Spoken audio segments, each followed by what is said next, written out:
विद्यार्थी मित्रों, धोरण 9 विषय हिंदी की बहुत अच्छी कहानी को आज हम देखेंगे।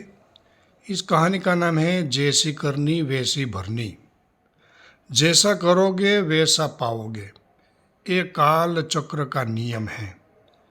यहाँ पर दिखाया गया है कि धोखा देना, असामाजिक बहिष्कार, हिंसा तो कानूनी दंड, लालच, असंतुष्टि और अकेलेपन तो यहाँ आंतरिक अशांति की बात बताई गई है कालचक्र में कि जैसा आप कर्म करोगे वैसा यहाँ पर आप फल भुगतोगे।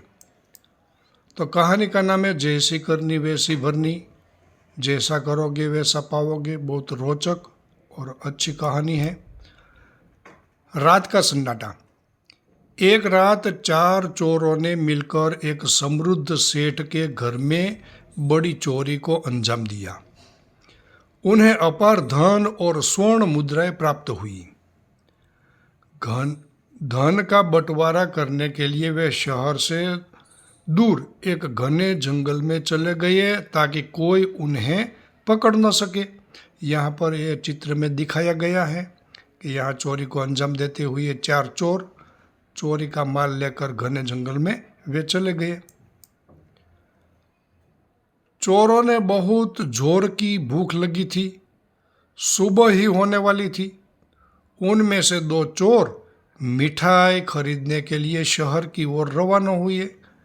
रात को चोरी करने के बाद चारों को बहुत भूख लगी, तो 2 चोर मिठाई खरीदने के लिए गांव में या शहर में चले गए। वापसी के रास्ते में उन दोनों की नीयत बिगड़ गई। उनके मन में लालच आ गया कि जंगल में बैठे साथियों को मारकर सारा धन खुद हड़प लेंगे, ऐसी लालच आ गई।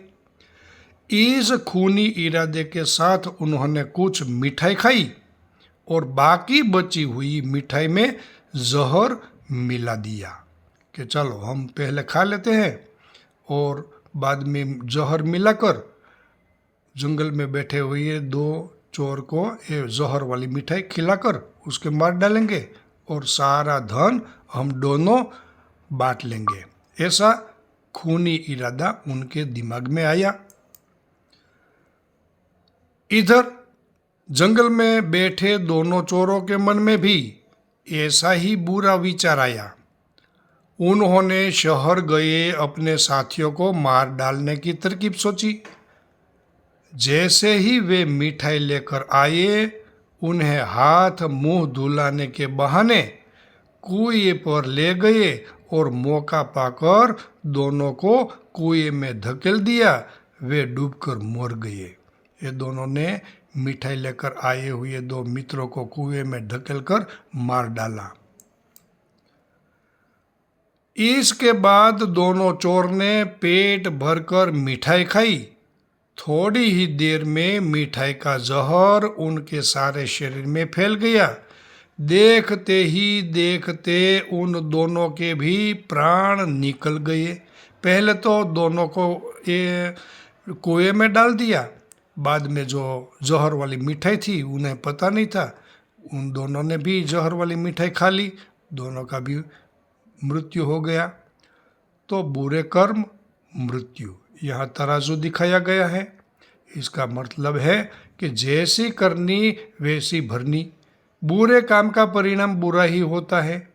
लालच और धोखे का अंत दुखद होता है, ये हमें याद रखना चाहिए।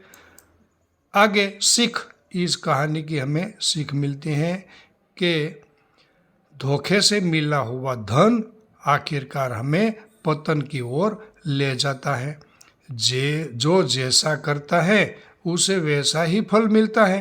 बुरे काम का परिणाम हमेशा बुरा ही होता है। ये बात हमें कभी भूलनी नहीं चाहिए। Thank you for your time and attention. Thank you.